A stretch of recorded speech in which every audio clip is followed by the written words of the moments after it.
All right, I am here with Isaac Keza of Holloway Guy, and we're going to talk about hot tub removals.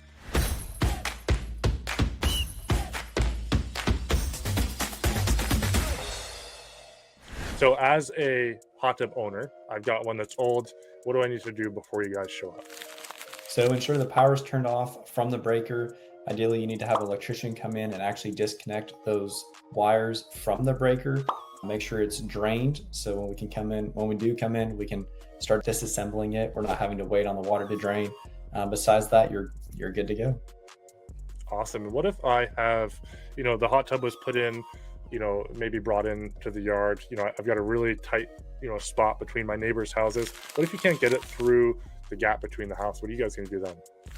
So we'll actually come in and we'll cut it up into pieces safely. We use jacks to make sure we can lift it off of the deck or the slab, whatever it's sitting on. We'll actually raise it up to ensure that we don't damage your property while we disassemble it. But we'll just cut it up in place and remove it and haul it off.